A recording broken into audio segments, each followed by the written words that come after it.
जय माता दी गुरुजी। जय मेरे पास एक प्रश्न है कि आजकल मैं बहुत से घरों में देख रही हूँ कि सास अपनी बेटी को बेटी की तरह मानती हैं, लेकिन उसी जगह पे बहू को बेटी की तरह क्यों नहीं मानती हैं? गुरुजी प्रणाम। प्रणाम।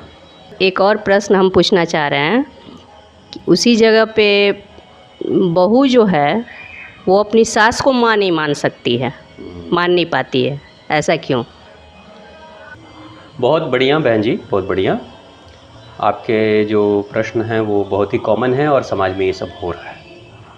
लेकिन इस प्रश्न के उत्तर से पहले मैं एक भूमिका की बात करता हूँ कि आखिर ये होता क्यों है, इसके पीछे कारण क्या है। इस दुनिया में दो ही तरह के रिश्ते बनते हैं। एक रिश्ता दिल से बनता है और एक रिश्ता दिमाग से बनता है। जो रिश्ता दिमाग से बनता है वो बहुत गणित पर आधारित होता है। आपके परिवार में भी आपने जो देखा होगा कि आपके घर में भी दो ही रिश्ते चलेंगे। या तो वो रिश्ता जो दिल का रिश्ता है, यानी जो पैदाइशी रिश्ता है, एक सदस्य आपके घर में आता है, वो जन्म लेकर आता है, आपका बेटा आपकी बेटी, है ना। लेकिन एक दूसरा रिश्ता बनता है जो कि बाहर से आता है। वो पैदाइशी रिश्ता नहीं होता, वो खून का रिश्ता नहीं होता, बाहर से आता है। तो दो रिश्ते आपके घर में बन रहे हैं। उसी तरीके से दो रिश्ते समाज में भी बनते हैं, लेकिन दोनों रिश्ते के जन्म का जो आधार होता है वो दो अलग अलग आधार से ये दो रिश्ते बनते हैं। पहला आधार दिमाग का होता है, दूसरा आधार दिल का होता है। अब यह दिल और दिमाग वाला आधार में कैसा अंतर है? जिस रिश्ते के शुरुआत में दिमाग के इस्तेमाल से कैलकुलेशन करके अच्छा बुरा के बारे में सोचकर, लाभ हानि के बारे में सोचकर जब किसी रिश्ते को बनाया जाता है तो उसको दिमाग का रिश्ता कहते हैं।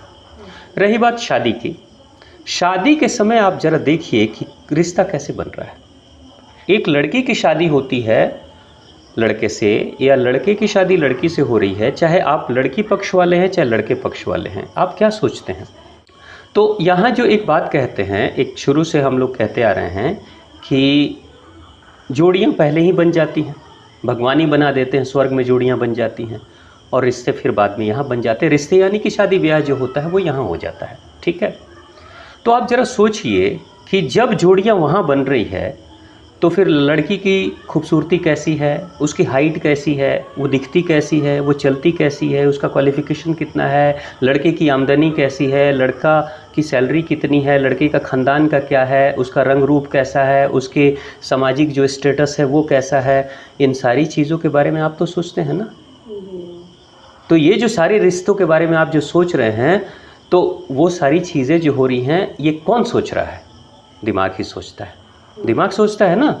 दिमाग हमेशा लाभ हानि, मेरा सुख दुख सबके बारे में सोचता है।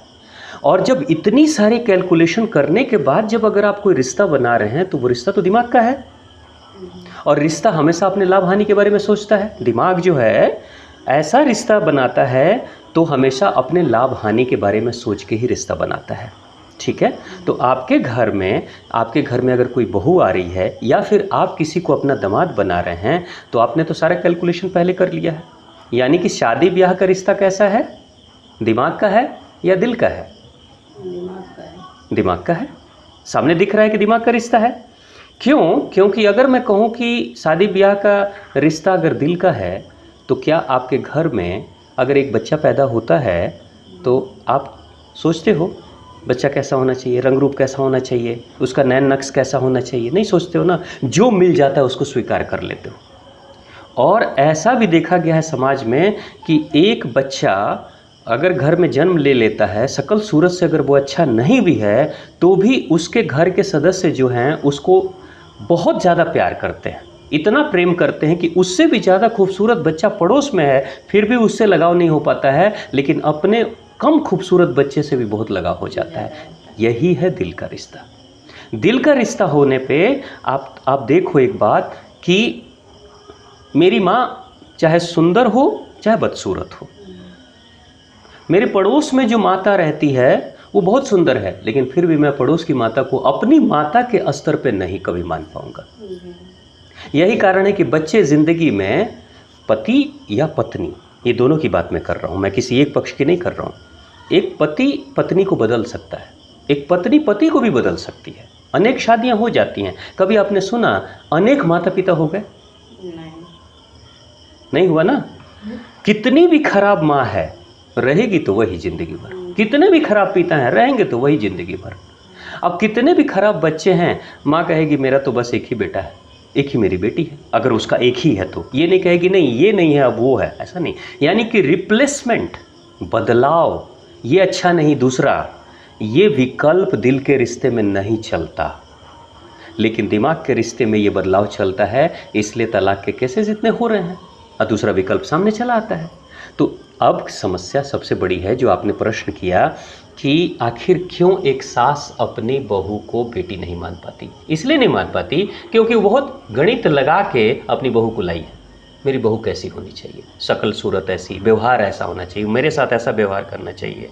अगर उसके अनुसार से आप उसके पैरामीटर पर, आप उसके मापदंड पर अगर ठीक से नहीं बैठते हो उसके अनुसार से, तो उसका दिमाग जो रिश्ता बनाया है वो दिमाग तुरंत कहेगा इसके आने से तो जो मेरी ख्वाहिश थी, जैसा मैं सोचती थी वैसा पूरा नहीं हो रहा है। तो क्या होगा, वही दिमाग कहेगा, क्योंकि बनाने वाला जो जन्मदाता है रिश्ते का, उस रिश्ते का, ब्याह के रिश्ते का जन्मदाता दिमाग है, वो कहेगा कि नहीं ये बहुत ठीक नहीं है, शिकायत शुरू हो जाएगी। लेकिन वहीं पे अगर उसके घर में जो स्वयं की बेटी है, स्वयं की जो बेटी है, उसका रिश्ता दिमाग का तो है ही नहीं, उसका रिश्ता तो जन्म का है, उसकी तो अच्छाई बुराई सब कुछ दिल स्वीकार करता है। दिल के ही रिश्ते में कहा जाता है कि घी का लड्डू टेढ़ो भला, वो चाहे जैसा भी हो वो मेरा है। लेकिन दिमाग के रिश्ते में ये बात नहीं कहा जा सकता है।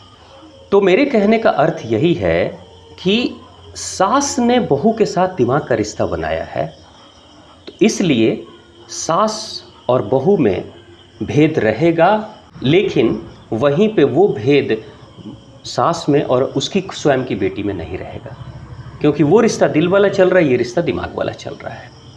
आपने ये भी देखा होगा कि एक पति अपनी स्वयं की बहन की बहुत सारी बुराइयों को भी स्वीकार कर लेता है, लेकिन अपनी पत्नी की बुराई को अक्सर वो स्वीकार नहीं कर पाता है। बहुत पति ऐसे भी हैं जो एडजस्टमेंट करते हैं, कोई दिक्कत नहीं है। बहुत पत्नियां भी ऐसी हैं जो कि सब कुछ झेलती है फिर भी एडजस्टमेंट करती है। तो यही कारण है कि सास का व्यवहार अपनी स्वयं की बेटी के साथ अलग होता है और सास का व्यवहार बहू के साथ अलग होता है। ठीक है, तो आपके जीवन में अगर इस तरह का कन्फ्यूजन किसी भी रिश्ते में आए तो पहला प्रश्न आप अपने आप से करिएगा, ये जो रिश्ता है वो दिल वाला है कि दिमाग वाला है।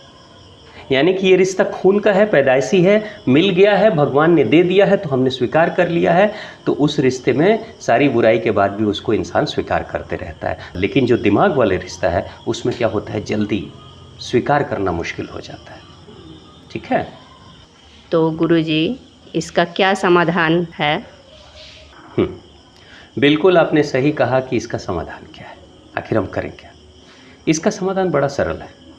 इसका समाधान है कि आपने दिमाग के आधार पर रिश्ता बनाया है। अब आप ये नहीं कह सकते हो कि सास ने दिमाग के आधार पर रिश्ता बनाया है, ऐसा नहीं है। लड़की वाले भी दिमाग के आधार पर ही रिश्ता बनाते हैं और लड़के वाले भी दिमाग के आधार पर ही रिश्ता बनाते हैं। तो इसलिए यहाँ पे लड़के वाले में कमी है या लड़की वाले में कमी, ऐसी बात नहीं है।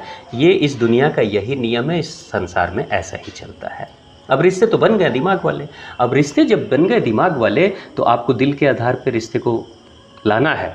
मतलब टारगेट आपका क्या है, दिमाग का रिश्ता है, बन गया, लेकिन अब दिल के आधार पे उतार कर लाइए, तब वो रिश्ता हमेशा के लिए हो जाएगा, आराम से ज़िंदगी चलेगी। ठीक है, तो दिल के आधार पे रिश्ता को लाने के पहले आपको समय देना पड़ेगा।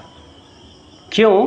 क्योंकि आपको आपके बच्चे से अगर वो प्रेम, अथाह प्रेम, इतना प्रेम कि एक माँ अपने बच्चे के खरोच पे भी मतलब किसी से भी दुश्मनी कर लेती है, लड़ भिड़ जाती है, कुछ भी कर सकती है, जान भी दे सकती है, जान ले भी सकती है, ऐसी स्थिति जो आती है दिल के रिश्ते में, तो उसके पीछे समय देना होता है। वो माँ समय देती है।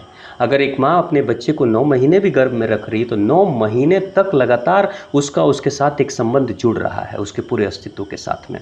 और बच्चे के साथ कई ऐसी माताएं हैं जो कहती हैं कि मेरा जो बेटा है चाहे मेरी जो बेटी है, जब उसने जन्म लिया तो उसकी शक्ल सूरत देख के मुझे अच्छा नहीं लगा, लेकिन 1 साल 2 साल 3 साल के बाद वही उसके कहते हैं कि जान से भी प्यारा हो जाता है।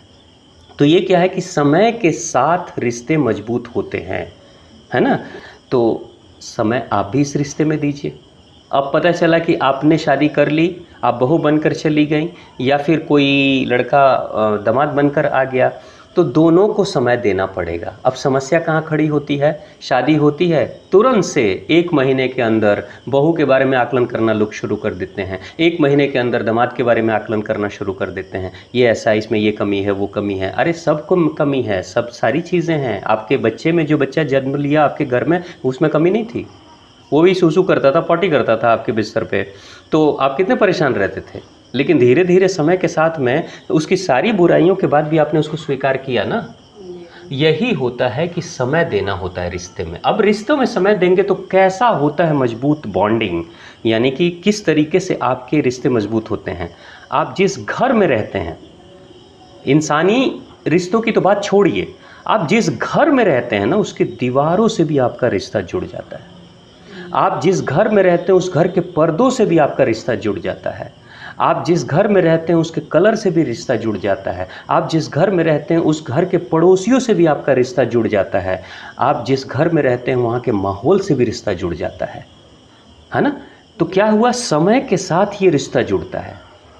आप कहीं चले जाइए किराए के मकान में, तो पहले दिन जाएंगे, यहाँ इस मोहल्ले में ये कमी है, इस घर में ये कमी है, मकान मालिक में ये कमी है। लेकिन 6 महीने रह जाइए तो वो मोहल्ला भी अच्छा लगने लगता है, मकान मालिक भी अच्छा लगने लगता है, घर भी अच्छा लगने लगता है। यानी कि समय के साथ रिश्ता मजबूत होना शुरू हो जाता है। तो आप तुरंत से, मैं जबकि पहले भी कह चुका हूँ कि अगर कोई बहू 4 सालों तक, इसके पीछे बहुत विज्ञान काम करता है कि 4 साल तक एक बहू अगर अपने ससुराल में जाकर रहती है तो धीरे धीरे 4 साल के अंदर उसके बॉडी के जो सेल्स होते हैं, हमारी जो कोशिकाएं होती हैं, वो भी धीरे धीरे उस घर के सदस्यों के साथ उनका रिश्ता बनना शुरू हो जाता है। रिश्ता सिर्फ दिमाग से नहीं होता, अस्तित्व से जुड़ना शुरू हो जाता है, आदत हो जाती है। ससुर की बातें भी अच्छी लगने लग, आदत हो जाएगी। वो धीरे धीरे, पहले तो वो ससुर मानेगी, बाद में वो उसको पिताजी मानना शुरू कर देगी, है ना। यही कारण है कि हमारे जो ऋषि थे, जो वेदों में कहते हैं कि जो हमारे ऋषि थे, अगर कोई नवविवाहित स्त्री और पुरुष यानी पति और पत्नी जाते थे किसी ऋषि से आशीर्वाद लेने, तो ऋषि आशीर्वाद क्या देते थे, ये मतलब ये हज़ारों साल पहले की बात है, जब दुनिया की आबादी बहुत कम थी। तो ऋषि आशीर्वाद देते थे कि जाओ तुम्हारे 10 बच्चे होंगे, ऐसा आशीर्वाद देते थे, जाओ तुम्हारे 10 बच्चे होंगे, लेकिन 11वां बच्चा तुम्हारा पति ही हो जाएगा। ये बहू को आशीर्वाद देते थे, 11वां बच्चा तुम्हारा पति ही हो जाएगा। ऐसा ऋषि क्यों कहते थे? पति बच्चा कैसे हो सकता है, पति बेटा कैसे हो सकता है? हाँ सही बात है। हाँ, ऐसे होता था। ऐसा आशीर्वाद क्यों देते थे? ऐसा इसलिए आशीर्वाद देते थे क्योंकि ऋषि को पता था कि 10 बच्चा होते होते कई साल गुजर जाएंगे, और कई साल के बाद से तो वो फिर पति नहीं रहेगा, वो तो अब बेटा जैसा हो जाएगा, वो भाई जैसा हो जाएगा, उसके बिना आपका जीना ही नहीं हो पाएगा संभव। यही कारण है कि कहते हैं कि शादी के 7 साल तक पति और पत्नी का रिश्ता अलग होता है, शादी के 14वें साल में पति पत्नी का रिश्ता अलग होता है, और शादी के 21वें साल में पति पत्नी का रिश्ता अलग हो जाता है। क्योंकि समय के साथ सोच बदलती है, समय के साथ रिश्ते बदल जाते हैं, समय के साथ आपके बीच की जो घनिष्ठता है वो मजबूत होती है ना।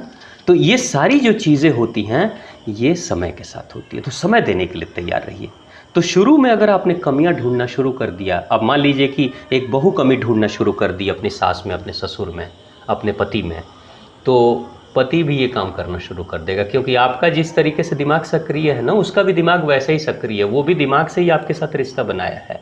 तो आपने भी उसके साथ दिमाग का रिश्ता बनाया, वो भी अपने साथ दिमाग का रिश्ता बनाया है। तो जिस समय आपका दिमाग बहुत सक्रिय रहेगा और कमियां ढूंढना शुरू कर देगा, उसी दिन उसका भी दिमाग सक्रिय रहेगा और आपकी 50 कमियां ढूंढना शुरू कर देगा। और जब वो कमी ढूंढेगा और आप कमी ढूंढोगे तो दोनों का दिमाग आपस में लड़ेगा। जब दिमाग लड़ेगा तो कहेगा इसके साथ रहने में लाभ नहीं, इसके साथ फ़ायदा नहीं है, चलो हम इधर चलते हैं, हम उधर चलते हैं, इसको छोड़ो वो छोड़ो। बहुत आसानी से दिमाग के रिश्ते को तोड़ा जा सकता है। जैसे बिजनेस में डील होता है ना, 2 कंपनी आपस में मिलती हैं, जुड़ती हैं, और बहुत आसानी से दिमाग के रिश्ते टूट जाते हैं, कुछ दिनों के बाद से वो पार्टनरशिप खत्म हो जाता है। उसी तरीके से रिश्तों में भी पार्टनरशिप बहुत आसानी से खत्म हो सकता है, लेकिन समय के साथ अगर आपने समय दिया तो फिर आदत हो जाएगी। उस पत्नी को सारी बुराई के बाद भी उस पति के साथ रहने की आदत हो जाएगी, और पति को भी सारी बुराई के बावजूद भी उस पत्नी के साथ रहने की आदत हो जाएगी। एक परिवार को मैं जानता हूँ जिसके जो पति हैं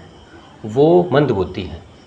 पत्नी जब आई थी, और वो बहुत सामान्य स्त्री है पत्नी, जब पत्नी आई तो देखी कि अरे मेरे पति तो मंदबुद्धि है, मेरे साथ तो धोखा हुआ, झूठ बोल के शादी हो गई, तो बहुत दुखी हुई शुरुआत में। लेकिन आज उन लोगों की शादी के कम से कम 27, 28, 30 साल हो गए हैं। आज वो पत्नी कहती है जैसे भी हैं यही मेरे पति, और खुशहाल जिंदगी दोनों की चल रही है। पति जबकि आज भी मंदबुद्धि है, पत्नी आज भी वैसे ही है, लेकिन फिर भी पत्नी ने स्वीकार कर लिया कि नहीं, यही मेरे जीवन साथी हैं, यही मेरे साथ है, बात खत्म। गुरुजी, आपने बीच में कहा कि आजकल शादी मतलब रिश्ता फिक्स करने टाइम लोग सैलरी देखते हैं, जॉब देखते हैं, लड़के का घर देखते हैं, लड़के का स्वभाव देखते हैं। अगर ये सब ना देखें तो आखिर देख के क्या शादी करें? जी बिल्कुल सही। आपके पास एक ही विकल्प है कि आप सोच समझ के कैलकुलेशन करके घर, पोस्ट, आमदनी, बैकग्राउंड सब देखकर ही शादी करेंगे। आप भी यही करेंगे और लड़के वाले भी यही करेंगे, इसके अलावा दूसरा कोई विकल्प नहीं है। तो जब आपको पता है कि ये रिश्ता दिमाग से ही बन रहा है, तो आप जान लीजिए ना दिमाग का खेल क्या होने वाला है आने वाले समय में। तो आप दिमाग के रिश्ते को दिल के रिश्ते तक पहुंचाना है तो उसमें समय लगेगा। इसलिए मैं कह रहा हूं कम से कम 4 साल इंतजार कीजिए, करिए, रहिए, सारी बुराइयों के बाद भी उसके साथ रहिए, क्योंकि उसके बाद आप अभ्यस्त हो जाएंगे, आपको उसकी आदत लग जाएगी, फिर आप कहीं नहीं जाइएगा। लेकिन अगर शुरुआत में 1 महीना, 2 महीना, 6 महीने और 1 साल के अंदर अगर आपने कुछ किया तो विस्फोटक की स्थिति आ जाएगी और कुछ ना कुछ खराब हो जाएगा। तो मैक्सिमम शादियां जो बिगड़ती हैं वो शुरुआत के 3 सालों में आप देखिएगा बिगड़ती होंगी, 4 सालों के अंदर बिगड़ती होंगी। विवाद, लड़ाई झगड़े। अब मैंने देखा है बहुत सारे जो घरों में कि अगर बहू नहीं आती है तो सास तुरंत से हिटलर बनकर वो अपना हंटर चलाती है और चाहती है कि एकदम बिल्कुल इसको हम अपने कच्ची मिट्टी के घड़े की तरह ढाल दें और डिसिप्लिन में ला दें। ठीक है, तुरंत से वो अपना सुधार अभियान शुरू कर देती है सासू माँ और ससुर जी और घर के लोग। ठीक है, अब क्या है कि जो बच्ची का, जिस लड़की का एक रहन सहन है, व्यवहार है, अलग है, वो तुरंत से कैसे ढल जाएगी। तो क्या होता है कि जब आप एकदम बिल्कुल कह जाते हो ना, सिपाही बनकर खड़े हो जाते हो और उसको बदल देना चाहते हो, तो वो इनकार करने लगते हम नहीं बदलेंगे, तब लड़ाई आपकी शुरू हो जाती है। तो ये काम अगर सासू माँ कर रही है तो भी गलत कर रही है, और अगर बहू कहती है कि नहीं मैं इस खानदान को बदल दूंगी, मैं ससुर जी को बदल दूंगी, तो मैं सास को बदल दूंगी, तो मैं पति को बदल दूंगी, तो ये बहू भी गलत काम करेगी। अगर आपको बदलने का इतना ही शौक था और इतनी कमियां दिख रही थी, पहले ही देख लीजिए। और अगर फिर भी सब कुछ देखने के बावजूद भी अगर आपकी शादी हो गई है तो अब शादी चलाना आपका पहला लक्ष्य है। अब उसके लिए आप सारी बुराइयों के बावजूद भी आप रहिए, समय दीजिए, धीरे धीरे आपका एडजस्टमेंट हो जाएगा। मतलब उस परिवार के अनुसार अपने आप को बदलिए। बिल्कुल बिल्कुल बदलना पड़ेगा, क्योंकि रिश्ता चलाना है ना, तो बदलना पड़ेगा। और कोई कहता है कि हम नहीं बदलेंगे अपने आप को, तो वो इंसान झूठ बोल रहा है। इस धरती पे जो पैदा लेता है या तो खुद बदल देता है अपने आप को, नहीं तो परिस्थितियां बदल देती हैं। कोई कहता है हम तो नहीं बदलेंगे, तो आप जब जन्म लिए थे तो नंगे घूमते थे, क्या अभी भी नंगे ही घूम रहे हैं? बिस्तर पे पॉटी कर लेते थे, पेशाब करते थे तो अभी भी कर रहे हैं, खाना खाते तो अपने शरीर पे गिरा लेते तो अभी भी करते हैं।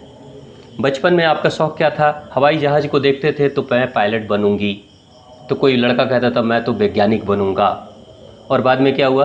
लड़का कह रहा है मैं इंजीनियर बनूंगा, लड़की कह रही है मैं सरकारी टीचर बनूंगी। हाँ, और वो लड़की जो छोटी बच्ची थी वो कहेगी कि हाँ मैं तो सफ़ेद घोड़े पे उड़ूंगी, मैं तो परी बनूंगी। बाद में चल के वो पता चल रहा है अकाउंटेंसी का काम कर रही है ना।